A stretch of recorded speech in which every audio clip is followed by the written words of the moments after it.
afternoon, everybody. Thanks for joining me. Go ahead and get started here. If you got your questions, you can post them. Should be below the video if you're on a smaller screen. To the right of the video if you're on a larger screen. All right, so let's see here. Looks like we got some questions in here. So we'll start here with GJB819 says, can you work slowly through the swing from lead arm parallel to trailing arm parallel so we can understand the body, arms, hands, and wrist work through this area? Yeah, so these are always tough questions to answer because there's no one way how the arms, hands, and there's lots of ways to do it. It's really about how the club is working through. It's not necessarily in how your body makes the club work through. Your body can do a lot of different things to make the club to do. So you heard the term. There's a lot of ways to skin a cat. It's kind of like that. So that's kind of what the top speed golf system is. It's all the things that all of the players do.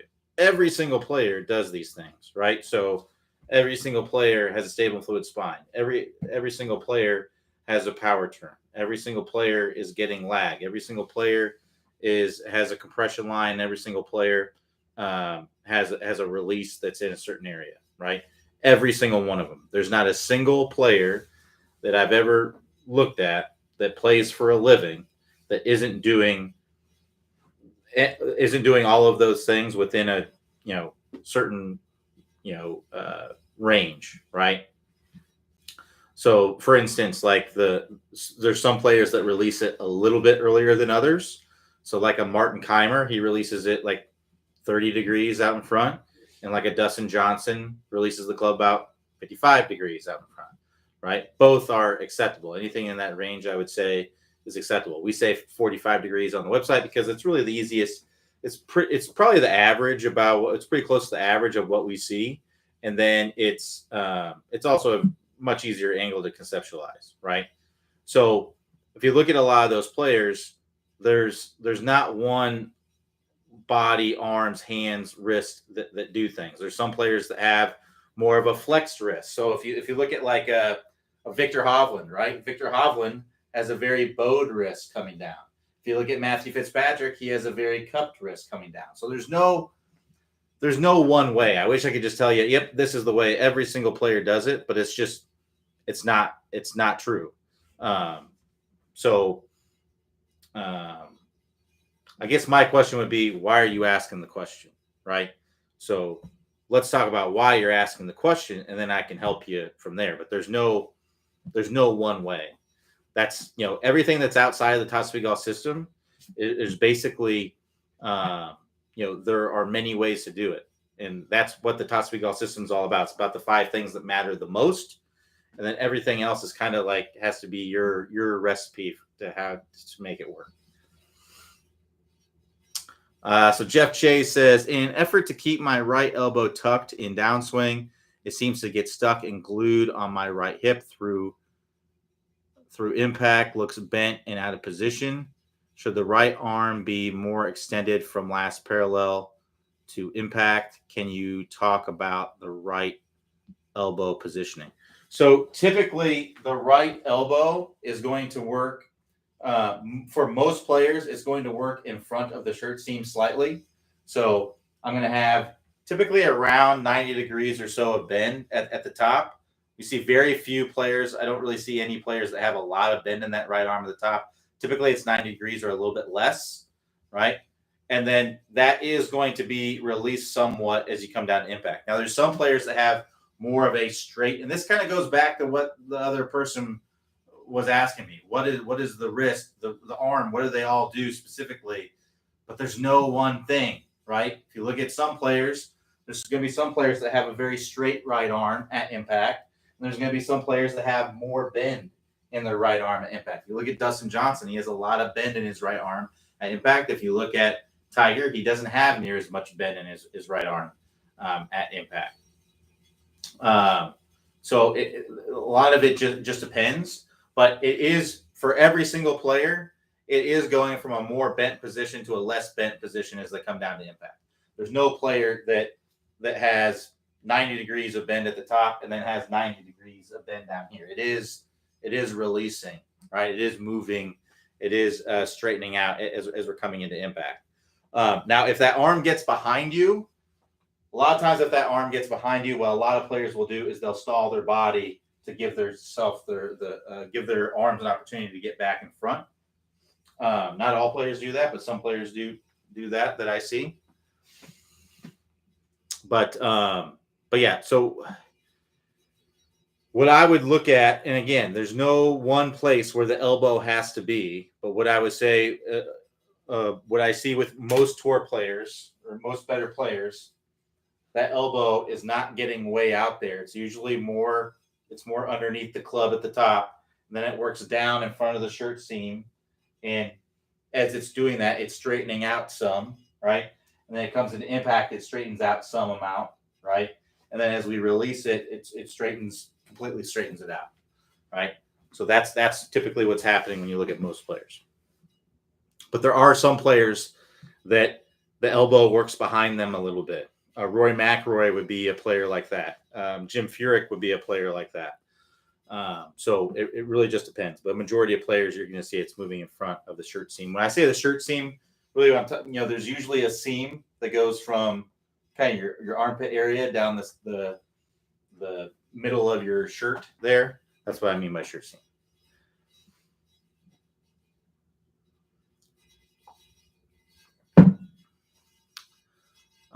John K says, can you explain what moves the club through the swing? Is it torso or the arms or rotation or the hips or the legs or a combination of them at different times? I'm really struggling with putting together on time. Currently hooking too many shots on the range. Yeah, so they all bring the club to the ball. If I didn't rotate my hips, right? If I went up to the top of the swing and I didn't rotate my hips, it'd be very hard for me to get to the ball, right? If I didn't bring my arms down, right, it'd be very hard for me to get to the ball. If I didn't uncock my wrist, it'd be very hard to get to the ball. So all of those things bring the club to the ball.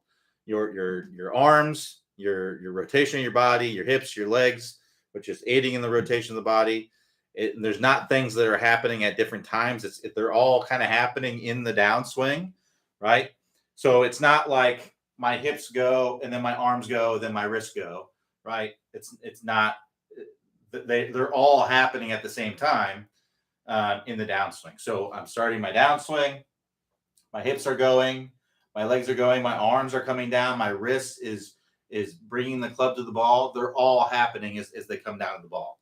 So I think what you're looking for is like the one thing that's going to change everything. But the reality is that if you're hooking the ball, your face is just too close, right? That's really I think people are trying to find the really sexy thing that's going to make all their problems go away. But it usually comes down to something very simple, right? So if you're hooking the ball, in simplistic terms, what's happening is your face is just too closed. Your club face is too closed. That's what makes the ball hook, is the club face being too closed. So you need to get the face more open. Two things I would try. The first thing would be the grip. I'd maybe try to have a weaker grip. So instead of a really strong grip, if you have a very strong grip, weakening it may help you to get rid of the hook, because that can help you to get the face more open. The other thing would be basically feeling like you're holding the face open, right? So instead of really rolling the hands over through impact, I'd almost feel like you're pointing that club face to the sky. I feel like as you're coming down into impact, that club face is pointing, assuming you're right-handed, that club face is pointing a mile to the right. That's what I would try to feel. I would try to basically learn to hit big slices and then tone that down from there.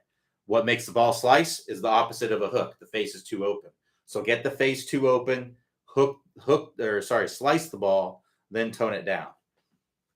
We don't need to make it any more complicated than that, I promise. Brant Ann says, should I incorporate a shoulder tilt like I use on my hybrids and driver when I'm swinging my irons all the way down to wedges? Is a right shoulder tilt necessary on full swings for a right-handed golfer? Yes, so we should be tilting our shoulders throughout the swing. If we don't tilt our shoulders, then we're going to tend to come out of our posture, right? So if I don't tilt when I say tilt my shoulders down, where that's coming from is from my spine, right? So if I have my shoulders level, or excuse me, my hips level like this, and I tilt my shoulders down, that's coming from the middle of my spine. That's where that's happening. So in the backswing, I'm going to tilt my spine down, right? Because I'm going to be doing this. If I didn't, then my backswing would look like this. I would have very level shoulders if I didn't tilt my spine down. We don't want to be at the top of the swing like this, and we don't want to come into impact like this, right? We want to come into impact like this. So I'm going to go into right side bend as I'm coming down, right? So there's right side bend. I'm tilting into my right side, right? Because otherwise, if I were to really rotate my body, then and I didn't have that tilt, right? Then I would just come way over the top like this, right? What most people do if they don't have right side bend is they don't rotate their body and they come into impact like this, right? So those are going to typically lead to poor results. So any full swing, we want to be tilting our shoulders, right? Because that's going to allow us to, be more consistent. Swing the club on plane. All right, keep the questions coming.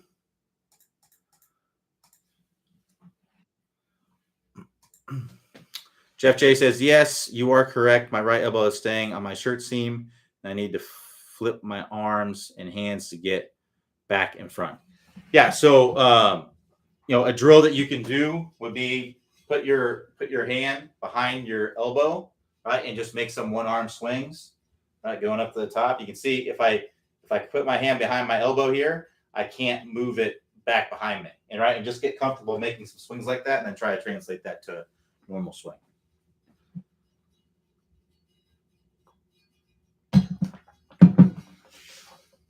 Doesn't mean you won't necessarily flip, because you may be flipping for other reasons as well, but it can definitely help you get you on the right track.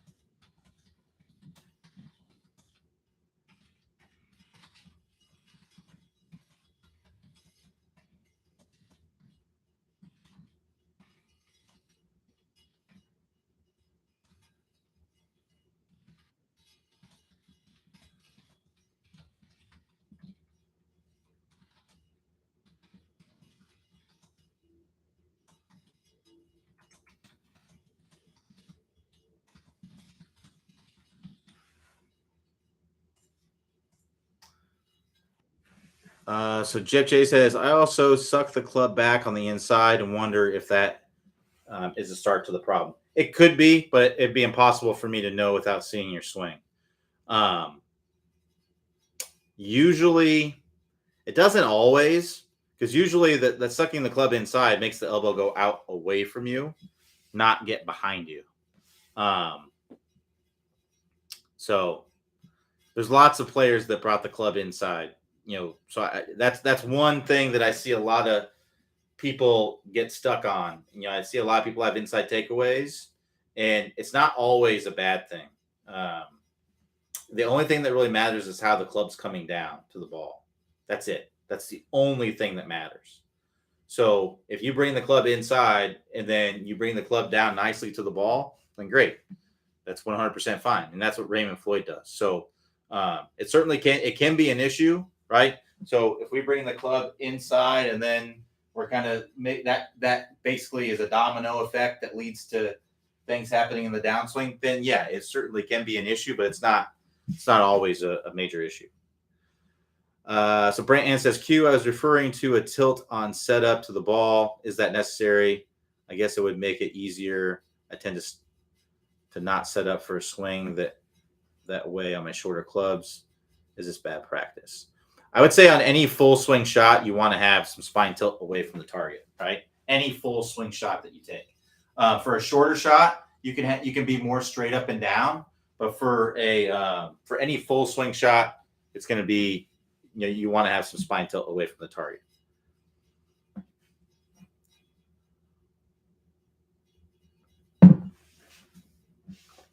All right.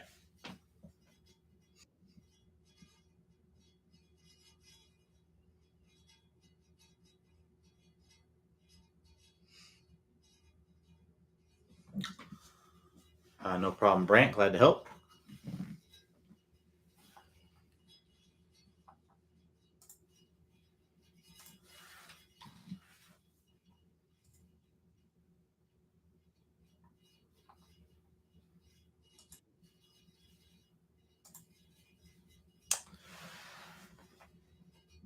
So Reg Ann says, I continued to struggle shallowing the driver. I found that moving my trail foot back results in generally playable straight ball flights. What's the downside of the trail foot back a few inches off the line? It'll make it more difficult to get through the ball, right? So if you imagine if I did this in extreme sense, right? Imagine I was swinging this way and I went like this. It's going to be more difficult for me to get through the ball. And it doesn't necessarily mean that you're shallowing out the club. If you do that, you're just going to be doing the same thing. You're just going to be doing it more to the right? So it's if that works for you, that's fine. But that's the downside. That's the downside. It's going to be harder to turn through the ball, and it doesn't necessarily mean it just means that you took your steep swing and you just turned it, basically.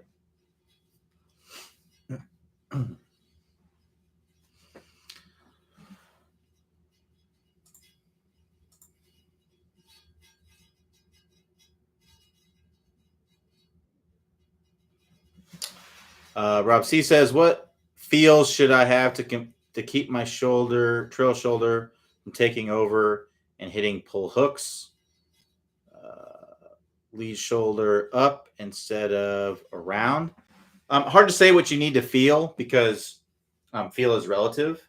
But if you're struggling with that shoulder going out, which brings the hands out, what I'd recommend doing is doing a drill where you take an alignment stick and you place it in the ground outside the ball. So if here's my ball, I'm going to place an alignment stick at the same line angle as the club, a little bit outside the ball and about 2 feet behind the ball, 2 or 3 feet behind the ball, right in that area, right? And what I'm going to do is I'm going to make swings where I get my hands underneath that stick. I keep my hands underneath that stick, right? So if you're at a normal place with normal ground, you can just stick it in the ground. If you're at a range, you can use the range bucket and put it through the range bucket. You know, if you're somewhere on mats where you can't stick it in the ground. They also have training aids that you can get online. There are these heavy plates that you can stick this into, and it will hold it for you. But that's a great drill, and you know you can certainly try to do this at full speed. But I would recommend kind of start doing it with some half swings, get comfortable doing it in a half swing, and then bring it up to faster and faster swings. That's what I would recommend doing.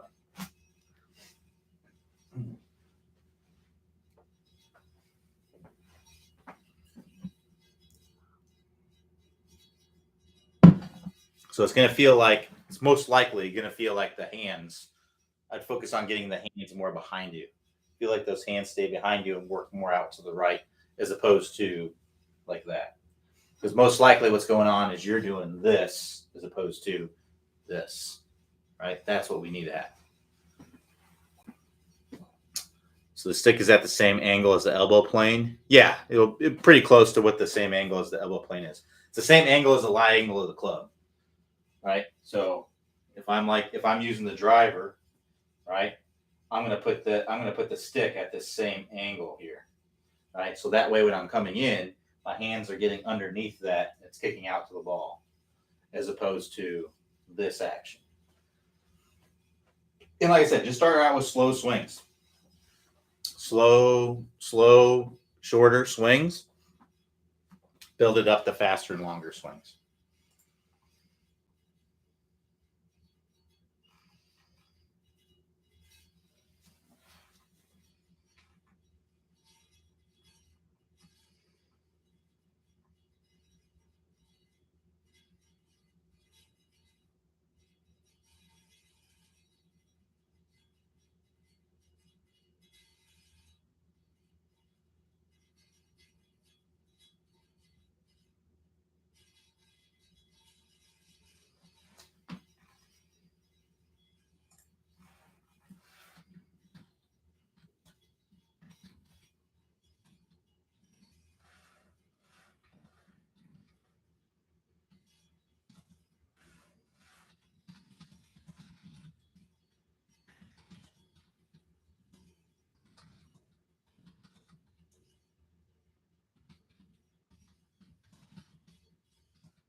So Brant Ann says, I tried closing my stance to the target to hit draws. I was successful a few times. More often than not, my ball ended up where my stance was pointing out to the right.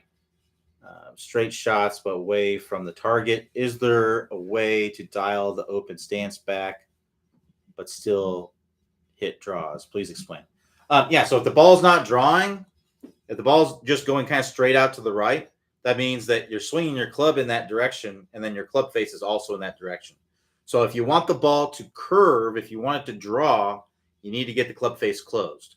What I would do to get the club face closed, I would try one of two things. The easiest thing is going to be to strengthen the grip. So get your lead hand more on top, trail hand more under.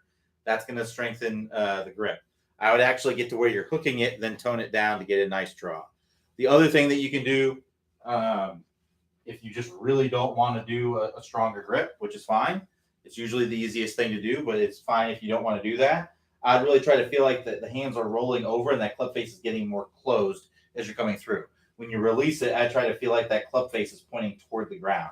So we're swinging out to the right, and that club face is rolling over, and that face is getting really closed as you come through. Again, get the ball to snap hook, and then tone it down to get more of a just a slight draw ball flight.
Greg says, is forward press at address a problem? How much is too much? I wouldn't say it's a problem. You can totally have a forward press at address. The ball doesn't care what you're doing at address. It only cares how you bring it into impact. So if you have a forward press and you have a great impact, who am I to tell you that it's a problem, right? So, and I mean, honestly, if you think about it this way, let's say I had a student that at address was like this, but then they came into impact and they just had a perfect impact position. I wouldn't say a word about the forward press. It's odd, but if that's what they do, and all I care about is how the club's coming into the ball. That's all I care about. So I would advise you to do the same thing and not worry about, if a forward press, the only thing I would say about forward press is I would look at here's how I would think about your swing. I would think about what are your ball flight and contact issues, and then look at your swing or work with an instructor to look at your swing and say, okay, well, this is what's causing the ball flight and contact issues, right? So, for example, here would be somewhere where I could see a forward press possibly being an issue. If someone has a forward press, a lot of times that means that they're going to be pushing their hands in front. Well, a lot of times when we push our hands in front, we'll kind of have our shoulders open like this, right?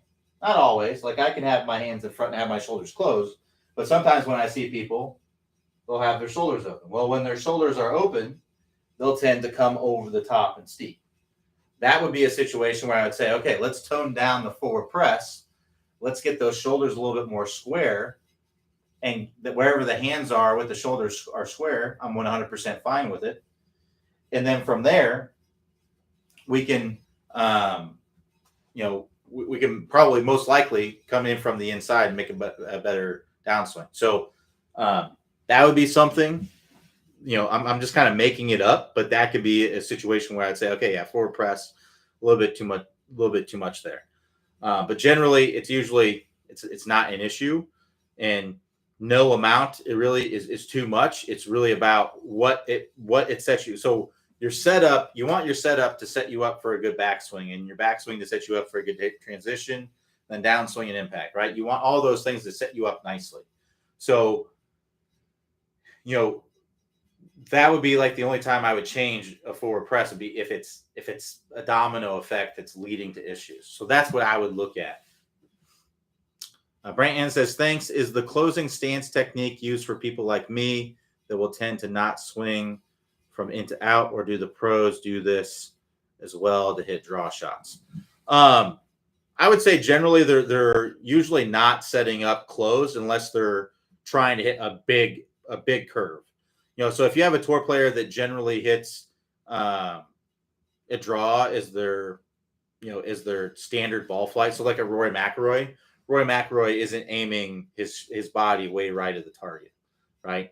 He's basically aiming at the target. He's swinging from the inside, and the ball turns over, right? Now, if Rory was trying to snap hook one around a tree, you betcha he would be turning his body to the right because he's trying to get his path to be as much out to the right as he can so he can get the face closed enough to get it to hook around. So in that situation, yeah, but generally, no. I mean, there are definitely some players that I'm trying to think of any off the top of my head, but I know there's some players that have set up open or closed and things like that.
So Larry L says, how do you achieve a straighter lead wrist, not cupped at the top of the backswing when you use a strong grip?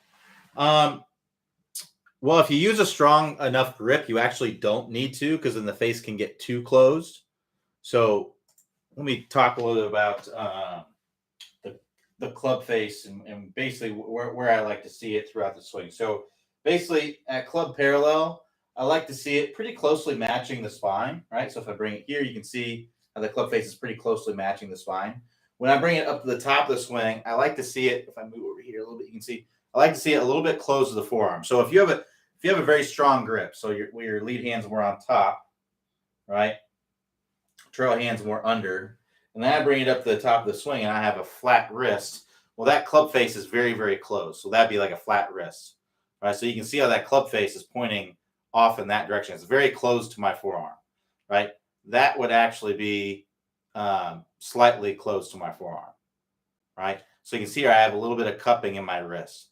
So if I were to come down here and come to right here and have a flat wrist, look at my club face. My club face is extremely closed, right? I would need to come into impact with a ton of shaft lean to be able to accommodate that. So if I have a very strong grip, I can afford to have a little bit of cupping in my wrist. So now you can see here at club parallel to the ground in the downswing, right? I have a little bit of cupping in my lead wrist. My club face is in a good position. And now I can come in and deliver that, right, with some shaft lean there at impact. So Matthew Fitzpatrick, fits this mold, has a very strong grip, and he actually has some cupping in the wrist. So if you legitimately, now I say this with a little bit of hesitance because I've worked with a lot of people that tell me they have a strong grip, and I see their grip, and it's more neutral than anything. So a neutral grip, you would have more of a flat wrist. So a neutral grip would be kind of more. If you think of the easiest way to kind of think about it is if you imagine the logo on top of the grip here, right? Let's say that that's 12 o'clock, and then the side of the grip is 3 o'clock, right? So if I have a weak grip, my thumbs are basically going to be going down. Or maybe even be on like 11:30, right? That's going to be like a weak grip, right? If I have a weak grip and a cupped wrist, you can see how my club face is pointing that way. That'd be very open. I would need to bow my wrist to get the club face a little bit close to my forearm, right? That would match up pretty well with that. If I have a neutral grip, I'm going to be more in like the 130 territory. This is what a lot of people that I've talked to, students and stuff like that, this is what a lot of people think is a strong grip. Now, they think that because they had a very weak grip before, and this is stronger to them, but it's not what I would call a strong grip. It was what I would call a neutral grip. This is like what Tiger and Rory, Adam Scott, what these players have, right? So that would be kind of a neutral grip. If I use a neutral grip and I come up to the top and I have a flat wrist, you can see that gets the club face a little bit close to my forearm, which is what I want. And then I come down here. I'm going to have the flat wrist. I'm going to have my club face a little bit, it's going to be matching my spine, pointing down to the ground slightly is what I'd like to see. So, and that's really the most important position is right here, club parallel to the ground. That's the most important one. Club face pointing to the ground a little bit. I will tell you, I've never seen anybody who plays golf for a living that has that club face in any way pointing up to the sky for a full swing shot. Now, you may see wedge shots where they're coming in, bunker shots, obviously, where that club's pointing up to the sky. But for a full swing shot where they're trying to compress the ball, right, you will not, and hit it, with some good distance and accuracy, you will not see a single player with the face like that. Not a single one. Not that I've ever seen anyway. I haven't seen every single video of every swing of every player, so I can't say it has never happened, but I just haven't seen anybody that plays golf for a living that does that. So that's kind of the main thing there. So if you wanted to work on that, basically what you have to do is you kind of have to break it down. I would recommend using training aids. Training aids can make it a little bit easier. There's lots of training aids out there. There's the old, kind of MacGyver training aid where you can kind of make it yourself. Put your glove on, then put some tees through the Velcro, and then if you bend your wrist, it'll kind of poke you, so it'll give you some feedback. So that's one way you can kind of train it. This is a training aid, it's very cheap. You can get it on Amazon. You can put it on your club, right? And then you want to basically set it up to where you have a flat wrist at the top of the swing, and then this is touching your arm, right? That would be another one. There's ones out there that you put it on your wrist and they click when your wrist is not, or when your wrist is flexed, things like that. So those training aids can certainly help with it as well. But basically what you have to do is you have to break it down. You go slow. I would start out with some, slow practice swings where you pause at the top, flat wrist, and then just kind of go make some slow swings, hit the ball off a tee, get reps in, get comfortable with it. And then over time, you'll consistency of doing reps, you'll get more comfortable with it and be able to ingrain it. So Greg G says, what is the best drill to straighten lead leg at or just after impact? So we don't really want to straighten. We want the leg to be straightening, but we don't want it to necessarily be straight at impact, because if you do, then you basically run out of leg to continue to rotate, right? So imagine if I were to start my downswing and then I just went like this, right? Well, if I straighten out my leg, like I hyperextend it, it's locked out, right? If it's already straight by here, how am I going to rotate my body, right? The only way my body is going to get rotated is by swinging my arms of my club in front of my body. Then the momentum of my club can rotate my body. That's the only way I'm going to do it. So that would look like that, right? And I don't want that. I want to be squatting down into the ground a little bit and then pushing into the ground to rotate my body. I don't really want my legs straightening out until about the straight line release position. Otherwise, I'm going to have a hard time rotating into the shot. So, but there's a great leg release drill that I'd recommend checking out. That's in the if you want to check it out, it's in the here. I can just try to go find it here real quick. I believe it's in the power turn course, but it's the leg release video where Clay talks about this. Bear with me here.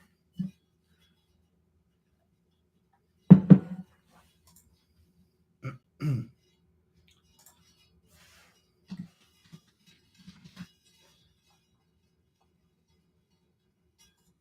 right. So I just put the link to the video in the chat. That'd be a great drill to work on getting the legs to work. Bent leg causes me too steep at impact. Yeah, I would need to see your swing to know for sure. There's lots of reasons why people come down steep, but it's most likely not because of a bent leg. If anything, the bent leg is helping you not to come down steep, right?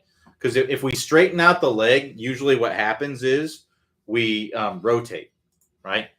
So if I straighten out my leg, as long as I don't straighten out my leg and just push my hip up, but if I straighten out my leg and rotate my body, look what happens to the club. That actually steepens. So you're probably keeping your leg bent as a way to not come down any steeper, most likely. So I would work on getting the club to shallow out with the upper body, right? So using your wrists, your forearms, your shoulders, your spine, all your arms lowering, use all of those things to shallow out the club. And then you'll actually be incentivized to rotate through the ball. Because a lot of times people don't use their legs in the swing because they have no incentive to do so, right? If you're already bringing the club down steep with your upper body, then I can't really rotate through the shot with my lower body because I'm just going to come down even steeper. I need to shallow out the club with my upper body and then rotate with my lower body. That's going to allow me to, that's what the tour players are doing. That's going to allow me to be more consistent with controlling the club and things like that. So Stellar says, still having trouble in the bunker, yet I can hit a flop shot. Is the bunker shot the same as a flop shot? I mean, it depends on how you're hitting a flop shot, but there are a lot of similarities for sure. So basically with a bunker shot, just to kind of go through the basics with you, we want to have a nice wide stance. The reason is it helps us to be more stable, and it also helps us to get our handle lower to the ground. The reason is we don't want to stand tall in the bunker and stand really close to the ball, because if we do, when we open up the club face, it's going to be pointing way to the right. So if I stand a little bit farther away, right, and I get a little bit wider, right, I let my hands get low, right, this allows the club face to be more square. So my grooves are pointing that way, but because the handle is low, right, the club face is pointing that way. So I can kind of show you with my angle finder here. All right, so if I just kind of set up like I normally would for a shot, like a chip shot, and then I just open the face, well, look at the club face is pointing way out there.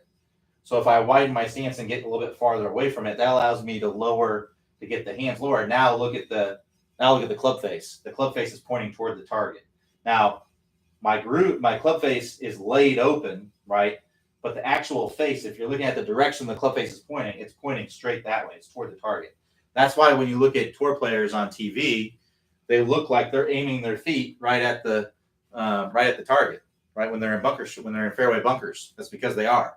It's because their hands are lower to the ground, which allows them to square up the face, to get the face more square, even though they have the face. They're adding a lot of loft. So essentially what they're doing is they're just adding a ton of loft and using the bounce of the club. All right.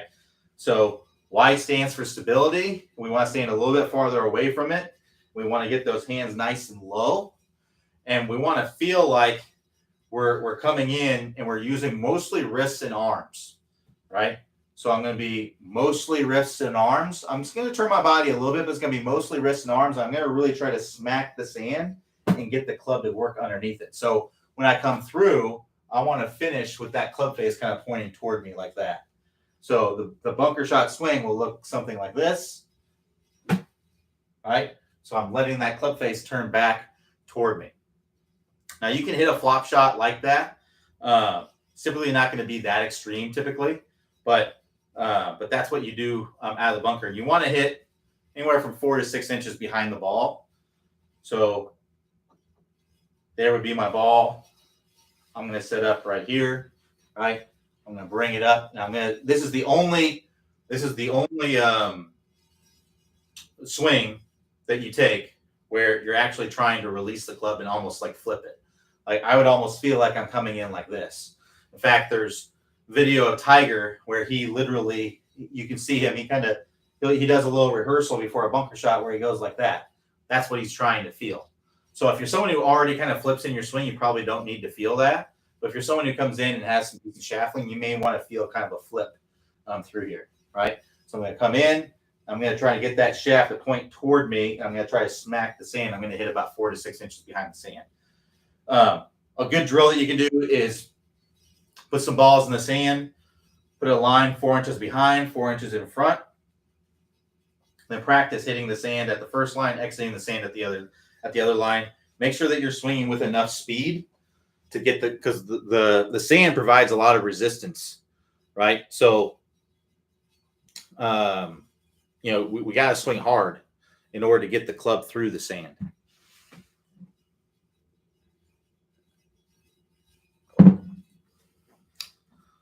And my other recommendation would be if you really struggle out of the bunkers and you really just want an easier way to get out of the bunkers, there's a club that's called the C3I wedge.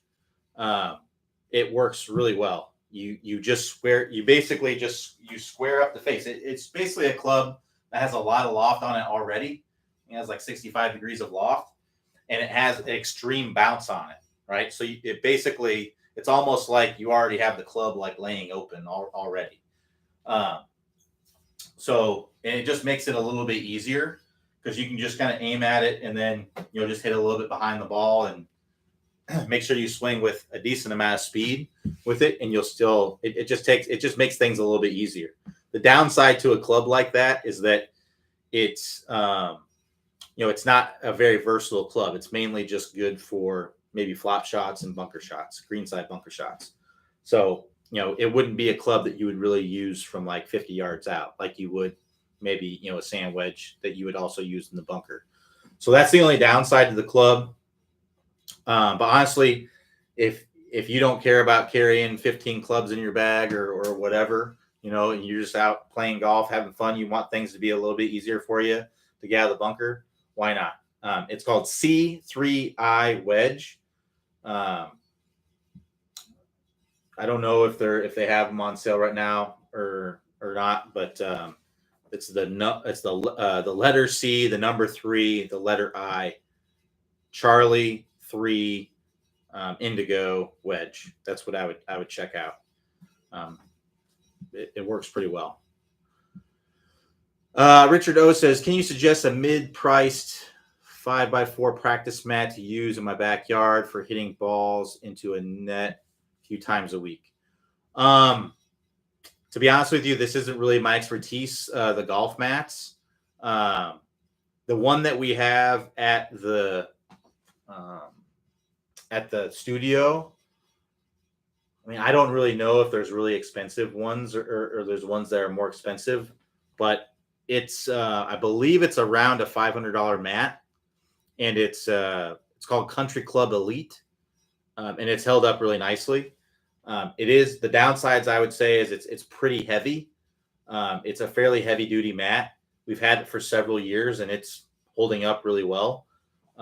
If it's just, you probably don't need something like that for a couple times a week, especially if you're wanting to like roll it up and bring it inside. I have one on my in my garage that I got off of Amazon. It's not as good a quality, um, and it hasn't had as much wear and tear as the one uh, that we have at our studio. But it works fine. I don't know the name of it, but I know I got it on Amazon, and it's a 5x4 mat, and I think it was around $150. So um, the only thing I don't like about it is that it's very squishy. Um, it's almost like it's a little too squishy. It's like it almost feels like you're on memory foam a little bit. That's the only downside. I wish it was a little firmer. I wish it felt like normal ground, like when you stood on it, but it's kind of squishy. So that's my only downside to it. Outside of that, um, I don't really. It's not really my experience. I don't know all the golf mats. Sorry. Any questions about the swing? I can try to help, but with the golf mats, I'm not. I don't know everything about those. Matt C says, as the length of irons gets shorter, are there corresponding changes that should be made to your swing?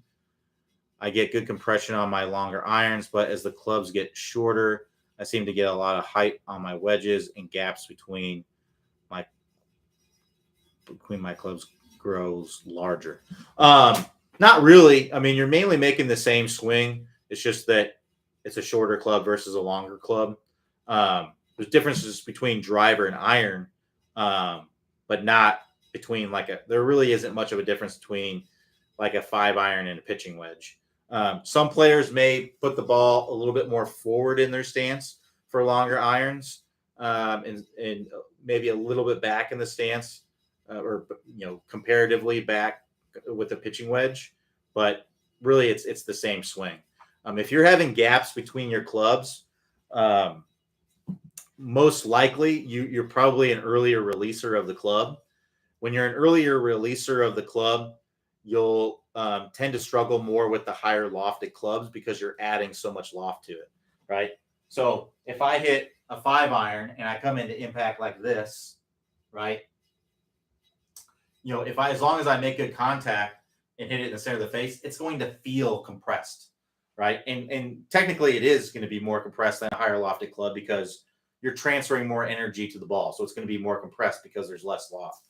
Now, if I hit a 56 degree and I do the same thing, well, that ball is going to go sky high, and because I'm just adding so much loft to it. So yeah, you're probably early releasing the club if I had to guess. So I would work through the Top Speed Golf system to get to get to where you can release the club a little bit more out in front. And the 20-minute shallowing fix can also help with that. Drawing the ball can help. The reason why it helps is because when you draw the ball, you'll be closing the club face to the path. And when you close the club face to the path, it de-lofts the face. And de-lofting the face is going to help you to compress it more. So I would definitely be trying to draw your wedges and things like that. So Larry L says, can you explain how to hinge your wrist but keeping a flat wrist at the top of the backswing? I guess I'm not really sure how to explain that necessarily. So flat wrist, and then you hinge it, right?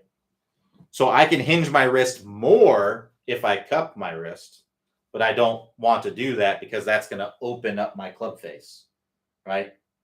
So I want to have a flat wrist, but there'll be less hinge in the wrist, right? So if you do this, if you hold the club out in front of you like this, right? Have a flat wrist, keep your wrist flat, and then try to hinge it toward you. Don't let it cup. Try to hinge it toward you as much as you can. So you can see flat wrist. I'm going to try to hinge it toward me as much as I can. That's as much as I can do, right? Now what I'm going to do is I'm going to cup my wrist, and then I'm going to try to do the same thing. You can see how I can hinge my wrist a lot more because I put my wrist into extension, right? So if you're asking how can you get this much hinge with a flat wrist, you can't. Which is why it's a big problem, right? That's why it's a big problem. That's why I think I just released a video on this last week or the week before about I see a lot of students who are trying to get a lot of lag. So they're trying to get like this crazy angle of lag coming down. But the problem is that they're doing so by really cupping that wrist. And when you cup the wrist, look what happens to the club face. That club face gets very open. So now I've got all this lag, but I have no sense of the club face because it's so open. And now I'm coming down. Now, what am I going to do from here? I have to release my lag early to square it up, right? Whereas if I just get lag, so let's talk about this since we don't have any more questions left here. Where does lag come from? Lag comes from essentially three things. One is wrist hinge, right? Now, like I said before, we don't want to have a cupped wrist to create that wrist hinge. We want to have a flat-ish wrist. Now, if you have a stronger grip, you can afford to have a little bit of cupping, right? You can be like this, but you can't be like that, right? You would have to have an insanely strong grip to be able to support this, right? So usually if you have a strong grip, you're going to be more like kind of like that, right? And you can see that's not super cupped, right? It's a little bit cupped, but it's not super cupped. That would be flat, right? And then that would be bowed. So, and then on the other side of that, if I bow my wrist, I can't get as much hinge, right? So, but the plus to that is I can have the club face more closed. And if I have the club face more closed, I can keep more of my lag. Right, so you have to find that happy medium that works for you. Strong grip, a little bit of cup, you're typically going to have a little bit more lag. Weak grip, you're going to need to have a bowed wrist most likely. You're going to have less lag, but you're going to be in a position to be able to keep it, right? And then there's in between. There's a neutral grip where you have a flat wrist. You'll have a medium amount of lag. This would be like Tiger, like middle of the road.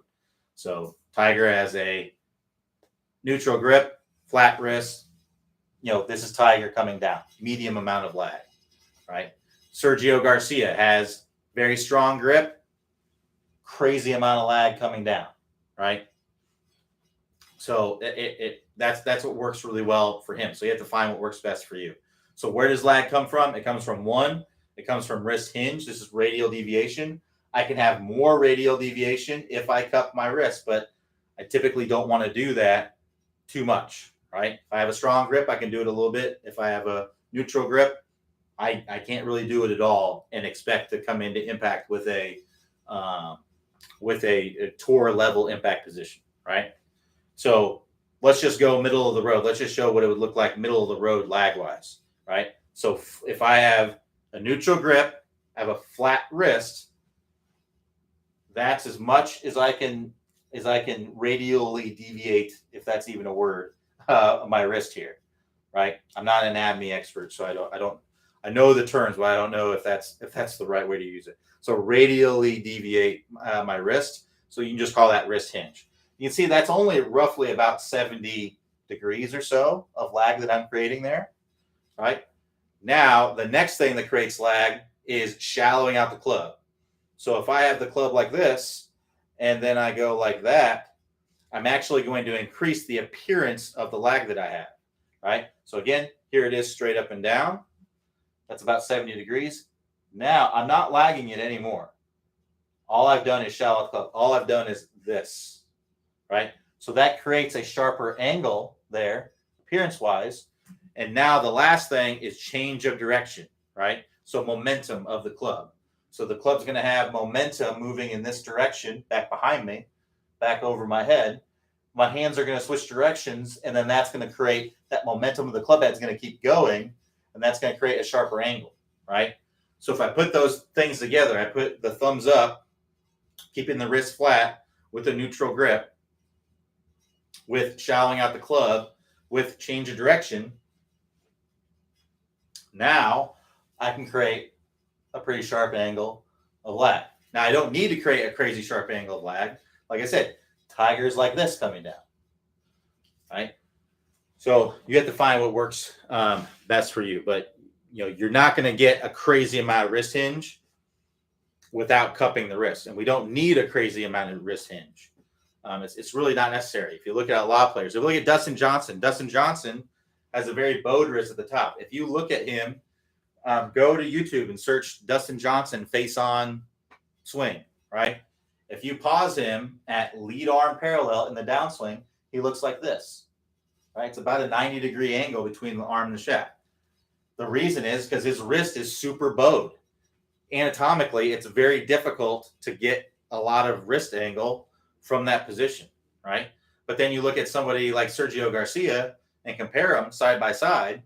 Sergio is like this, right? When DJ is like this, right? Well, why is that? It's the wrist angles, right? Sergio has a very strong grip. He can afford to have a little bit of cupping in that wrist. I also think he has a crazy change of direction in his swing. He's very, very wide with it in the backswing, which creates a lot of change of direction in the downswing to create an even sharper angle, right? It looks like that club's about to hit him in the shoulder as he's coming down. Dustin Johnson is much, much wider with it, right? He kind of keeps it wide, and then from here, he just kind of starts to release it. Both of them, when they come into impact, have a ton of shaft lean and compress the snot out of the ball. So, the golf ball doesn't care how much you're lagging it or at the top of the swing or what your wrist angles are at the top of the swing. It only cares about how the ball is being presented to it or how the club's being presented to it at impact. That's the only thing that matters. So that's what I'd be really paying attention to is that part if you can. All right, 6 o'clock. We'll go ahead and wrap it up right there. Thanks, everybody, for joining me. We'll be back here tomorrow, 11 a.m. Eastern Time. Everybody have a great rest of your day, and I'll talk to y'all next time.